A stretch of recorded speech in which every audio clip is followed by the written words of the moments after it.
وكفى وسلام على عباده الذين اصطفى أما بعد أعوذ بالله من الشيطان الرجيم بسم الله الرحمن الرحيم اهدنا الصراط المستقيم.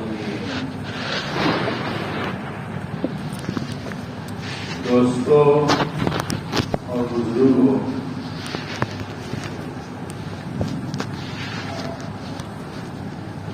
دنیا کے اندر جتنی حرکتیں، دوڑ دھوپ، چلن پھرن،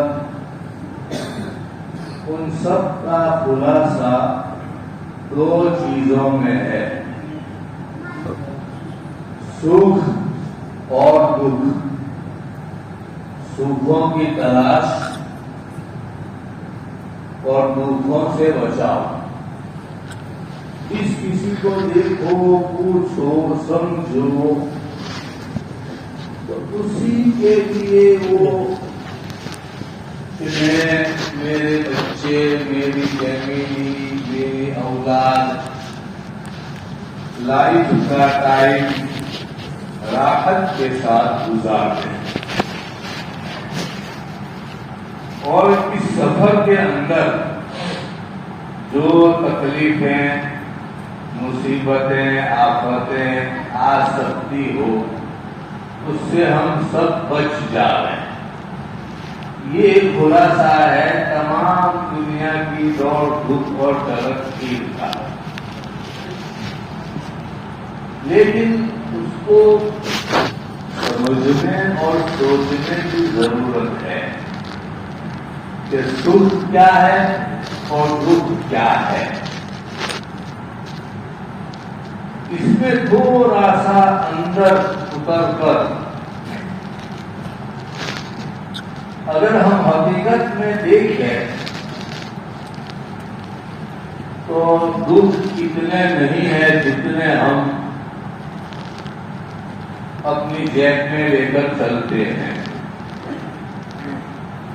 آدھی دنیا دکھی ہے، دوسروں کے سکھ میں دکھی ہے.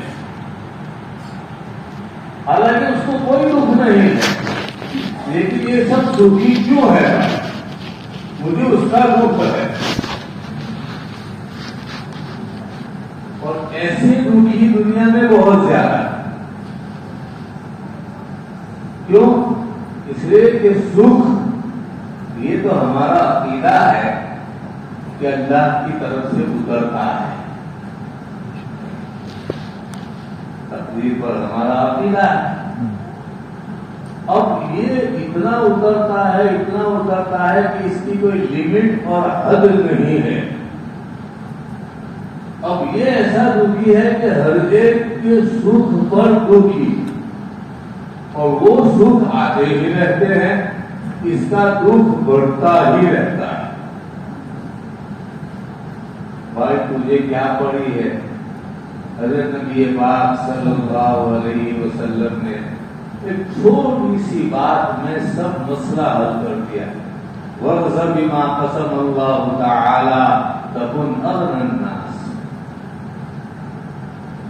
اللہ نے جو تیری تقسیم رکھی ہے اس پر دل سے راضی ہو جائے. تو سب سے بڑا غنی اور مستغنی آدمی بن جائے گا. تو بھائی بس اللہ نے میرے لیے جو کچھ تقسیم کیا ہے میں اس پر راضی ہوں، اور میرے لیے یہ انف ہے، کافی ہے. اب مجھے کیا پڑی؟ اور اس میں یہ سب سے بڑی جو چیز ہے خرابی کی اس میں، وہ یہ ہے کہ یہ بندہ اندر سے اللہ پاک ہمیں نے موقع دے دو یار، تو کس کو کہتا ہے؟ یہ جو آدمی ہے وہ اللہ پاک انہیں آم کا دیا، انہیں آم کا دیا، انہیں آم کا دیا.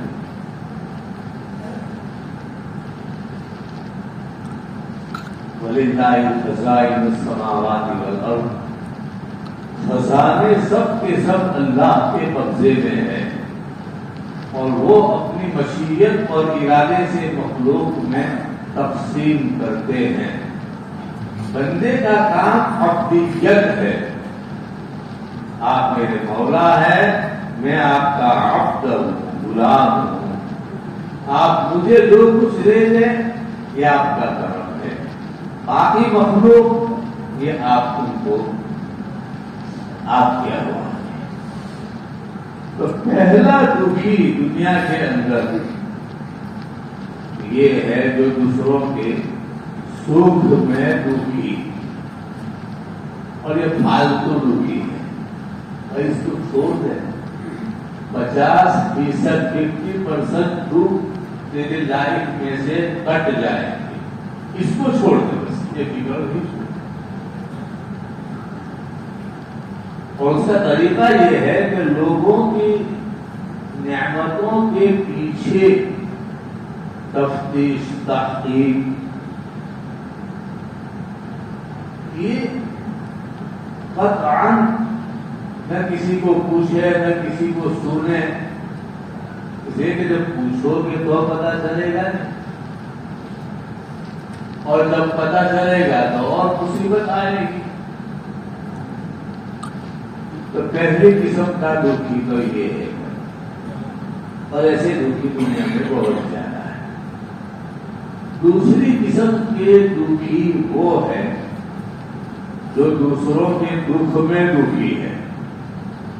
ہاں، اسلام اس کی ترغیب دیتا ہے۔ دکھی ہے وہ کیوں؟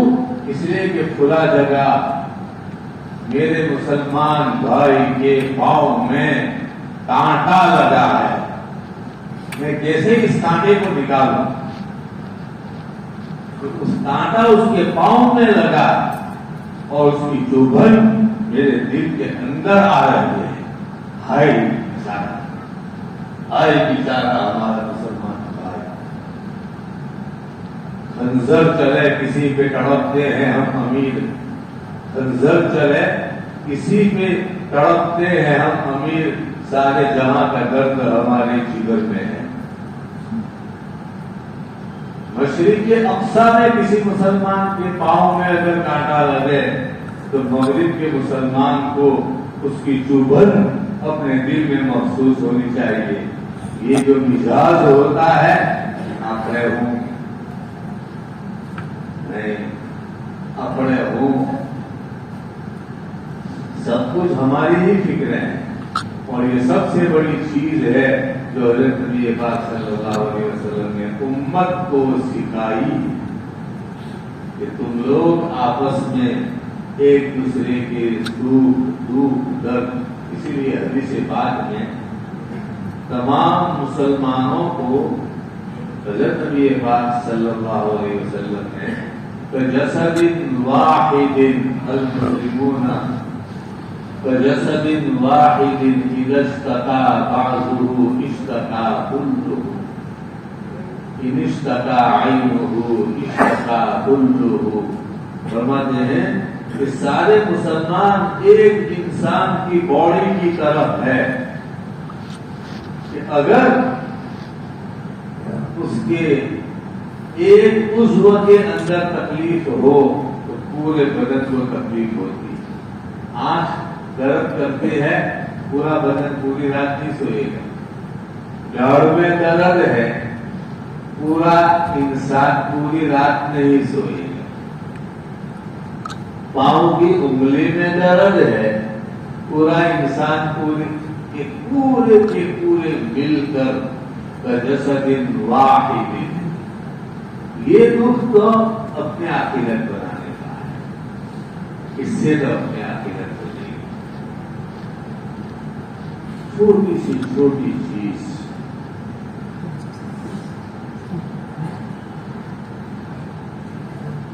ابھی ابن قیم نے کسی جگہ ایک خواب لکھا ہے کہ ایک شخص نے خواب دیکھا کہ قیامت قائم ہو گئی، محشر میں مخلوق قسم کرسی کے عالم میں بھاگم بھاگی ہو رہی ہے اور لائن لگی ہوئی ہے اعمال کو تلوانے کی. چلو بھائی اپنے اپنے اعمال اور نیکیاں لاؤ اور اس کو وزن کرواؤ. اس کا ویلیو کیا ہے؟ تمہاری نیکیاں تو لیں گے اور تمہارے برائیاں تو لیں گے. دیکھیں کون سا پلڑا جھکتا ہے. اس نے خواب یہ بیان کیا کہ میں نے دیکھا کہ ایک شخص اپنی پوٹلی لے کر پہنچا وہاں ترازو کے پلڑے کے اوپر اپنے اعمال تلوانے کے لیے. جب اس نے رکھا تو وہ نیکیوں کا پلڑا اوپر ہو گیا اور برائیوں کا نیچے زیادہ وزنی ہو گیا. یہ بیچارہ پریشان کہ اب کیا ہو، میں تو ناپاس ہو گیا. بس وہ اسی فکر میں تھا کہ معلوم یہ ہوتا ہے کہ میں ناپاس ہو گیا. بس یہ سوچ رہا تھا کہ اوپر سے ایک تھیلی گری اور اس کے نیکیوں کے پلڑے میں اور وہ جھکا دیا. تو بھائی یہ کیا ہے؟ فرشتوں نے بتایا کہ فلاں دن فلاں مسلمان کی قبر کے اوپر جو تم نے 3 مٹھی قبر مٹی ڈالی تھی یہ تیری قبول ہو گئی تھی اور یہ ہے یہ نیکی تیری. اب سوچو کہ چھوٹی سی نیکی کی جب وہ قبولیت اللہ کے یہاں تو کس درجہ اس میں جان پیدا ہوتی. سیاستہ میں روایت ہے کہ ایک شخص جنگل میں سے گزر رہا تھا. کانٹے والی ایک ڈارکی نیچے لٹکی ہوئی، یہ وہاں کھڑا ہو گیا. یہ بنی اسرائیل کے زمانے کا واقعہ ہے جو اس وقت کے نبی کو اللہ نے وحی کے ذریعہ بتلایا. اس نے کہا کہ یار یہ کانٹے والی ہے، بیچارے کسی کے آنکھ میں لگ گئی، سر میں لگ گئی. کسی مسلمان کو وہ اترا اور اپنے کلہاڑی لے کر اس ٹہنی کو کاٹ کر راستہ صاف کیا. یہ تمام سیاستہ کی کتابوں میں یہ حدیث موجود ہے. تو بشکر اللہ تعالی سعیہ وغفر لہ، اللہ نے اس کی اس کی کوشش قبول کر لی. یہ دیکھو اس کے دل کے اندر جذبہ ہے مسلمانوں کو نفع پہنچانے. میری جو لائف ہے اور میری جو صلاحیتیں ہیں اس سے کس طریقے سے میں انسانوں کو نفع پہنچاؤں. مسلمان تو مسلمان ہے، انسانوں کو حدیث میں تو کتے کو پانی پلانے پر مغفرت ہوئی ہے. ایک انسان تو انسان کہ ہمارا یہ لائف کا جو ٹائم ہے وہ کس طریقے سے اللہ کی مخلوق کے کام آ جاتا ہے. فضائل رمضان میں حضرت شیخ زکریا رحمۃ اللہ علیہ نے آپ نے رمضان میں سنا ہوگا کہ عبداللہ ابن عباس رضی اللہ تعالی عنہ اعتکاف میں بیٹھے ہوئے رمضان کے اعتکاف میں. ایک آدمی ان کے پاس آیا دکھی بیچارہ کہ میں بہت دکھی ہوں، آپ میری مدد کرو. کیا دکھ ہے تمہیں؟ فلاں آدمی کے پیسے باقی ہے اور وہ اسی وقت آج ہی اس کو چاہیے، سختی کر رہا ہے اور میرے لیے یہ آپ اگر اس کو کہہ دیں گے کہ تھوڑا سا مجھے ٹائم دے دیں تو آپ کے کہنے سے مجھے وہ ٹائم دے گا. عبداللہ ابن عباس اعتکاف میں سے اٹھے اور خادم کو کہا میرے چپل لاؤ. حضرت آپ تو اعتکاف میں ہے، اب کہاں جا رہے ہیں؟ لاؤ چپل پہنے. کہا کہ یہ بیچارے پہ ایک دکھ ہے، میری وجہ سے اس کی یہ تکلیف دور ہو سکتی ہے. اور یہ کہتے ہوئے انہوں نے قبر شریف کی طرف، اس زمانے میں قبر شریف نبی پاک صلی اللہ علیہ وسلم کی کھلی ہوئی تھی خلافت راشدہ میں. بعد میں پھر وہ بنو عباسیہ کے زمانے میں اس کے اوپر کمرہ، حجرہ، گنبد وغیرہ بنایا گیا ہے بعض مصلحتوں کی وجہ سے. قبر شریف کی طرف اشارہ کیا کہ میں نے اس قبر والے آقا صلی اللہ علیہ وسلم سے سنا ہے کہ جو شخص کسی مسلمان کی حاجت کے لیے چلے پھرے، سفر، دوڑ دھوپ، اس کا یہ عمل اللہ کے یہاں 10 سال کے اعتکاف سے زیادہ ثواب ہے. یہ حدیث فضائل رمضان میں ہے. 10 سال کے اعتکاف سے نہیں میں جا رہا، پھر کہاں جا رہے ہو؟ تمہارے مسلمان کا کام ہے، میری وجہ سے وہ کام ہو جائے گا، چل بھائی میرے ساتھ آنا. 10 سال کے اعتکاف سے افضل ہے. اور حضرت دوسری قسم کا آدمی وہ ہے جو دکھی ہوتا ہے دوسروں کے دکھ میں. تیسری قسم کا آدمی وہ ہے جو سکھی ہے دوسروں کے سکھ میں. اسی لیے شریعت نے دعوت قبول کرنا، ولیمہ، کسی کے یہاں بچہ پیدا ہو گیا جا کر مبارکبادی دینا، دعائیں دینا برکت کی، کوئی بھی ہو اس کی خوشی میں جا کر شریک ہو جانا. بس کم از کم اس کا اظہار کرے، ماشاءاللہ ہم نے سنا آپ کے یہاں اللہ نے پوتا دیا ہے، اللہ خوب برکت والا بنائے، ہم بھی خوش ہیں اور ہم بھی دعا کرتے ہیں اللہ اس کو لانگ لائف نصیب کر دے. یوں کر کے دعائیں اس کا دل کتنا بڑا ہو جائے کہ دیکھو یہ آئے تھے میرے گھر پر میرا پوتا دیکھنے کے لیے، آپ نے بولا یہ جذبات بدلنے کی ضرورت ہے. جذبات ایک سکھی وہ ہے جو دوسروں کے سکھ میں، اور ایک سکھی وہ ہے، وہ تو وہی ہے جو دوسروں کے دکھ میں سکھی ہو. تو وہ سکھی نہیں ہے، وہ تو دکھی ہے اندر سے. تو ہم کہتے ہیں سکھی ہے لیکن حقیقت میں وہ دکھی ہے. قوت فکریہ بدلنے سے انسان کی لائف خوشگوار ہوتی ہے، اچھی ہوتی ہے. مثلا ایک پانی کا گلاس پڑا ہوا ہے، جیسے یہ گلاس ہے، یہ آدھا بھرا ہوا ہے آدھا خالی ہے. اس کو سوچنے اور بولنے کے دو طریقے ہیں. ایک آدمی یوں بولے گا اور جو خالی ہوگا چاہے اب تو بلا ہو یہ نگڑو کے بھائی نگڑو کے بھائی آدھا خالی کیوں ہے، پورا فل ہونا چاہیے.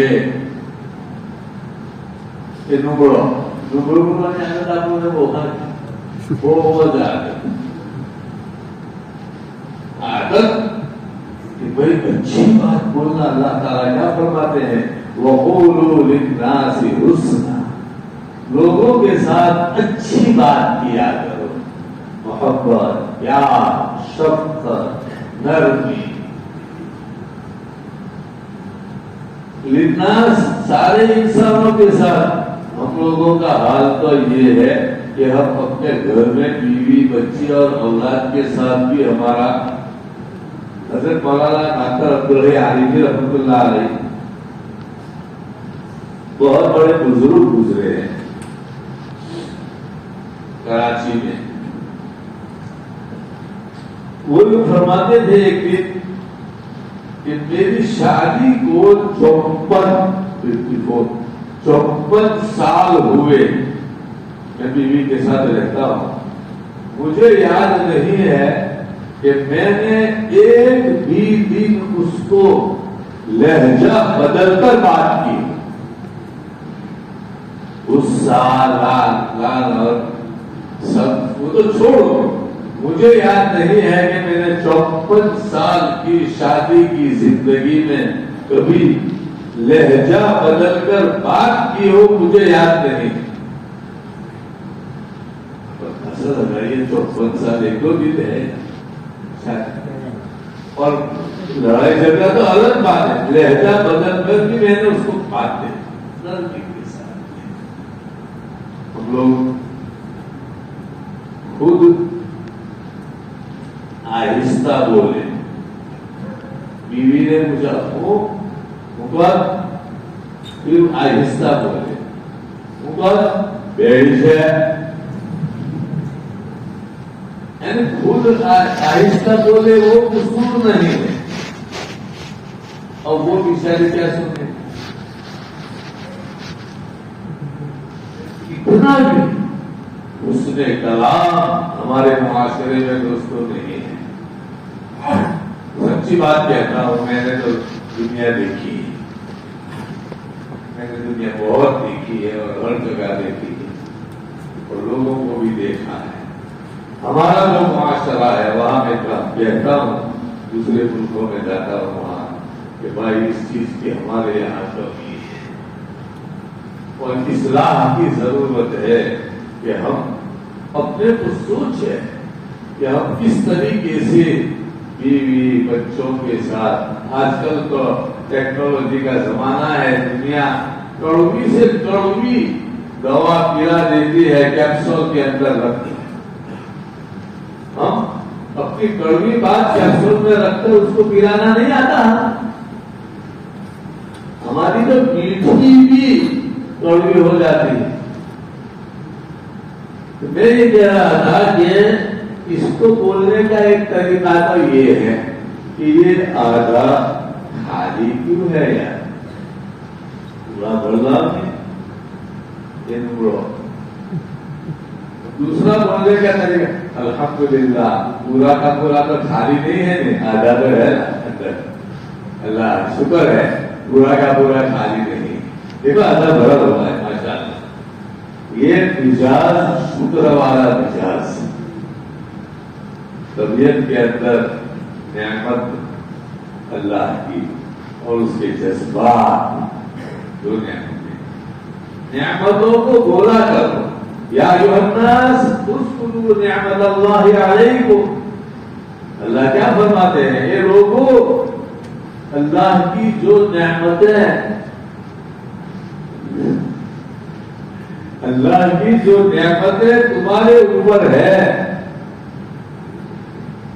اس کو بولا کرو.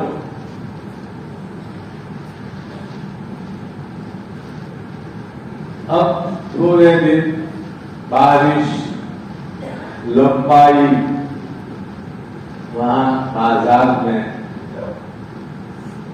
اور چکلے پر لیبڑی بیٹھ کر ذرا چپ چاپ سنو لوگ کیا بولتے ہیں. ایک بات اور ہے کہ اللہ کا جو نظام ہے اس میں کبھی ایسے طریقے سے مت بولنا جیسے تمہارا کوئی حق ہو اللہ کے اوپر. امیدیں ظاہر کرو انشاءاللہ اللہ کریم ہے, اللہ نیک ہے. تو ایسی بات نہیں. تو حدیث بات میں تو یہ ہے لا تسبوا الريح فإنها مأمورة, کہ اگر بہت زور کی ہوا چلتی ہو تو اس کو گالی مت دو, اس لیے کہ وہ حکم سے چلتی ہے. وہ ہوا جو چلی بادل چلتے ہو اس کو برا بنا مت کہو، اس لیے کہ وہ الگ طرح کسی صحابہ بینہم وہ حکم سے چلتے ہیں۔ اللہ تبارک و تعالیٰ کا جو نظام ہے اس نظام میں بولو مت، اور بولنا ہو تو رحمت کی امید کے الفاظ بولو کہ بھائی نام پہ مت ہو جاؤ۔ اللہ کا شکر ہے اب تو میرے خیال سے ہم نے دیکھا ہے 68 کا ریکارڈ 1968 میں پڑھو تھا چھپن والا تو مجھے یاد نہیں، اس وقت میں بچہ تھا، ساتھ ہے لیکن وہ بچہ تھا تو وہ سمجھ نہیں، لیکن 68 والا دکان میں نے دیکھا ہے رات کو 4 بجے جا کر ہم سرکاری دکان پر لائن لگاتے تھے۔ ماں نے اٹھا کر بیٹا یہ تھیلی لے، یہ پاس لے اور جا، آج رات کو جب ٹرک آتی تھی وہ لال دو امریکن لال دو تو وہ ہاتھ پڑا آتا تو پھر ہوا میں 4 بجے اٹھی نے لائن میں اٹھے تو، اور پھر وہ ہوا ہمیں دھک دھک دھک کی، مارا ماری، گارم گاری جو کچھ ہوتی تھی وہاں، میں بچہ تھا لیکن اس وقت جب عرصے میں کافی بڑا ہو گیا وہ مجھے یاد ہے، اور مارا ماری ہوتی تھی۔ پھر کہیں جا کر ظہر کے وقت نمبر لگتا تھا 1 کلو چوکھا، 10 سے گیہوں، 1 کلو کون، 6 کلو تیل، وہ لے کر ہم گھر جاتے تھے تو ایسا معلوم ہوتا تھا کہ ماں میں کوئی علاق ادا کر کے آیا ہوں کہ سلطان محمود غزنوی علاق ادا کر کے آئے ہیں، وہ کیا کچھ، اب تو یہ چیزیں نہیں، ماشاء اللہ کھانا پینا، نعمتوں کی فراوانی اور اعتبار سے کون سی چیز ہے جو ہمارے یہاں نہیں۔ اس لیے یہ بولنے کے 2 طریقے ہیں، یہ مت بولو کہ یہ آدھا خالی کیوں ہے، یوں بولو کہ اللہ کا شکر ہے کہ پورا کا پورا خالی نہیں ہے، آدھا بھرا ہوا ہے تو اللہ راضی ہو جائے گا کہ میرا بندہ شکر ادا کرنے والا ہے، ٹکڑیا ٹکڑو بولنے والا نہیں ہے۔ بس یہ چند باتیں آدھے گھنٹے میں دوستوں نے تقاضا کیا کہ جمعہ کا دن بھی ہے، کچھ تھوڑی سی نصیحت ہو جاوے جمعہ کے بیان سے پہلے۔ وآخر دعوانا ان الحمد للہ رب العالمین۔